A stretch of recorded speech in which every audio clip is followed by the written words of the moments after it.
पिछले वीडियो में मैंने प्रोजेक्ट को ओवरव्यू दिया था, कंस्ट्रक्शन दिखाया था, बाहर से लोकेशन दिखाया था। अब जैसा मैंने आपको बताया था कि पार्ट 2 में मैं सैम्पल फ्लैट कवर करने वाला हूँ, तो अब हम इसका सैम्पल फ्लैट देखेंगे। जैसा मैंने पहले बताया था, इसमें 2, 3 एंड 4 BHK के ऑप्शन है। तो अभी जो सैम्पल फ्लैट दिखा रहा हूँ वो 860 स्क्वायर फीट का 3 BHK का सैम्पल फ्लैट है, और इसको देखते हुए हम 2 BHK का डिफरेंस भी समझेंगे और 4 BHK भी समझने की कोशिश करेंगे। सबसे पहले 860 का कारपेट सुन करके आप ये मत सोचो कि फ्लैट छोटा है। फ्लैट का फ्लोर प्लान बहुत अच्छा यूटिलाइज किया हुआ है। तो मैं आपको सबसे पहले इसके लॉबी स्पेस को दिखाना चाहूँगा। आप जैसे देख पा रहे हैं उस तरफ में आपका शू रैक का स्पेस है। तो अगर आप डोर ओपन करोगे, इनसाइड ओपन होगा तो आपका शू रैक जो है कंसील हो जाएगा और ऊपर आप ब्यूटिफिकेशन के लिए यूज़ कर सकते हो।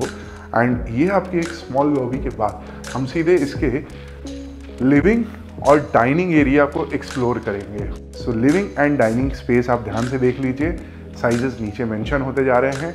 साइज आपको कम नहीं लगेगा। They have put a big size of sofa set and पूरा इन्होंने डेमोन्स्ट्रेट किया है प्रॉपरली लिविंग रूम को बैठा करके कि आपको स्पेस का इशू नहीं होने वाला है।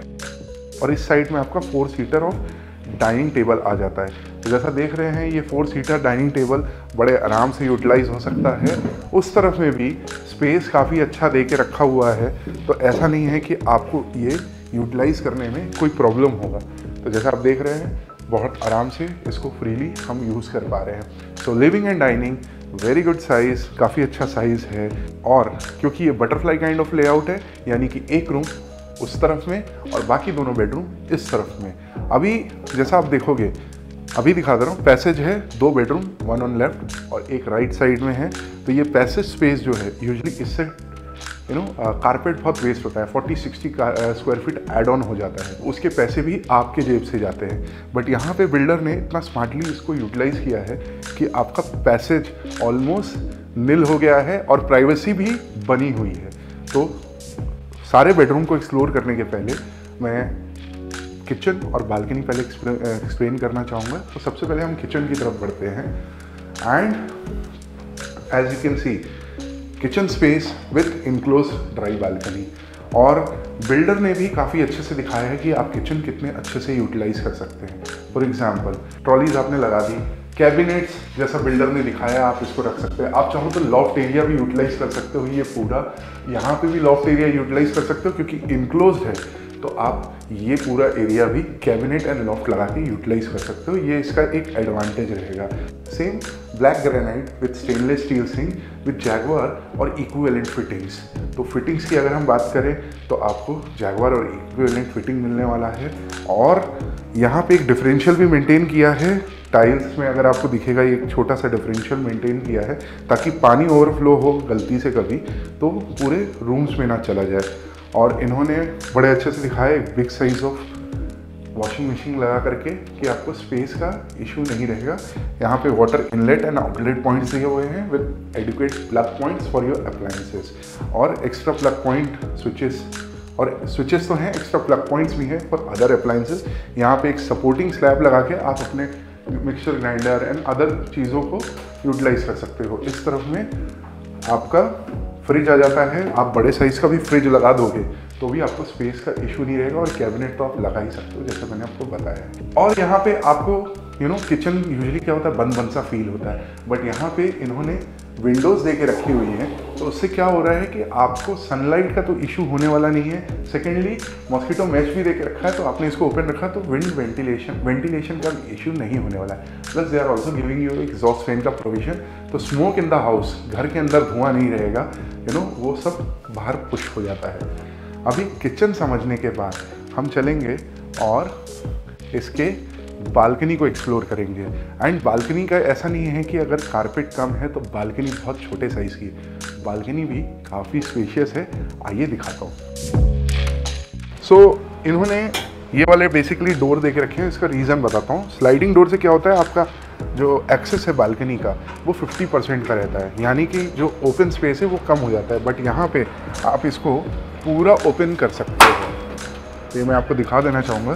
तो ये पूरा आपका ओपन हो जाता है, और यहाँ पे फर्नीचर है, नहीं तो ये पूरा पीछे की तरफ चला जाता। तो वो भी हम करके दिखा देते हैं, वो भी हम करके देख लेते हैं एक बार। तो ये आपका पूरा ओपन हो जाता है। तो अब आप देखो बालकनी का लेंथ देखो, अगर ये यहाँ तक भी होता, पूरा डोर ओपन हो गया है। आपका लिविंग और डाइनिंग वहाँ से लेकर यहाँ तक यूटिलाइज हो जाता है। इसके बाद मैं आपको इसकी बालकनी का एक्सटेंडेड पार्ट दिखाऊंगा जो कि फर्स्ट बेडरूम को एक्सेस करता है। तो फर्स्ट बेडरूम इस तरफ से एक्सेस आपको मिल जाता है, लेकिन ये अंदर से बंद है, तो वहाँ से एक बार आपको और दिखा दूंगा। चलिए इसको मैं वापस यहाँ पे सेट कर देता हूँ ताकि आपको एक फील आ जाए कि बालकनी कितना यूटिलाइज कर सकते हैं। But the length is definitely good, काफ़ी अच्छा साइज़ है। 5 फीट यहाँ पे, 7 फीट वहाँ पर। एंड जैसा आप सामने देख पा रहे हैं, कंस्ट्रक्शन मैंने पहले भी दिखाया, बट काम काफ़ी अच्छे से हो रहा है। आगे की तरफ चलते हैं। सो बालकनी एक्सप्लोर करने के बाद अब हम फर्स्ट बेडरूम देखेंगे, जिधर से बालकनी का एक्सेस और एक्सेस को भी देखेंगे। तो इन्होंने थोड़ा इंटीरियर करके कंसील कर दिया है, आपको यहाँ पे नॉर्मल डोर मिलने वाला है। चलिए अंदर की तरफ चलते हैं। And this is your first bedroom, और ऑलमोस्ट 10 बाई 10 का साइज है, बट स्पेस क्रंच नहीं है बिकॉज फ्री स्पेस काफ़ी अच्छा है। और इन्होंने हेवी फर्निशिंग करके भी दिखाया है कि आप इसको प्रॉपरली यूटिलाइज कर सकते हैं। वार्डरोब लगाने के बाद, बेड लगाने के बाद स्पेस अच्छा है। इस तरफ में आपका फर्स्ट वॉशरूम आ जाता है। एंड वॉशरूम के आप टाइल्स देख लीजिए, सेम सिमिलर आपको मिलने वाले हैं। नीचे आपको एंटी स्किड टाइल्स मिलेगा, और यहाँ पे इन्होंने जैगवार की फिटिंग्स दिखाई, तो जैगवार और इक्विवेलेंट फिटिंग्स आपको मिलने वाले हैं। और अगर मैं सैनिटरी वेयर्स की बात करूँ तो वो भी जैगवार और इक्विवेलेंट, और अदर जो भी ब्रांड जो जैगवार की इक्विवेलेंट है वो आपको मिलने वाले हैं। फ्रेमिंग की बात करूँ तो ग्रेनाइट का फ्रेमिंग मिलेगा आपको इस डोर में। और जैसे मैंने बताया था, access to your balcony space. तो विंडो आप पूरा ओपन कर सकते हो इसको भी, तो वो बंद वाली फीलिंग नहीं रहेगी, काफ़ी ओपन सा आपको ये एक फील देगा। चलिए अब इसके बाकी बेडरूम्स को समझ लेते हैं। तो जैसा मैंने पहले बताया था, first bedroom on this side butterfly kind of layout है, बाकी दोनों बेडरूम इस तरफ में। तो सबसे पहले हम कॉमन बेडरूम को देख लेते हैं जो कि इस तरफ में है। एंड कॉमन बेडरूम में जाने के पहले आपका wash basin for your guest outside. Washroom, common washroom इस तरफ में, साइज इज लाइक छोटा कॉम्पैक्ट नहीं है, भले ही कारपेट कम है, बट यूजुअली कॉम्पैक्ट वॉशरूम्स होते हैं। यहाँ पे साइज हर तरफ में अच्छा है। स्पेसिफिकेशन में फर्स्ट वॉशरूम बता चुका हूँ, तो वापस एक्सप्लेन करने की जरूरत नहीं। टाइल्स आप देख लीजिए, सिर्फ ये थोड़ा सा डिफरेंट आपको मिलने वाला है। एंड गीजर पॉइंट्स जो आपको मिल रहे हैं, जो मैंने पहले एक्सप्लेन नहीं किया था, वो भी आपको यहाँ पे मिल रहा है। अब इसके कॉमन बेडरूम को देख लेते हैं। 10.5, ऑलमोस्ट 10.5 बाई 10 का साइज है, और बेड होने के बाद भी, वार्डरोब होने के बाद भी स्पेस काफ़ी अच्छा है। और आपको यहाँ पे एक विंडो भी मिल जाती है जिसमें आपका मॉस्किटो मैश भी लगा हुआ है, तो इंसेक्ट्स का प्रॉब्लम नहीं होगा, नहीं तो क्या होता है कि विंड तो आ रहा है, साथ में इंसेक्ट्स भी आते हैं, मॉस्किटोज भी आते हैं, परेशानी होती है, वो यहाँ पे नहीं होगी। आगे चलते हैं। एंड फॉर क्रॉस वेंटिलेशन आपको यहाँ पे एक सेकेंड विंडो मिल रहा है।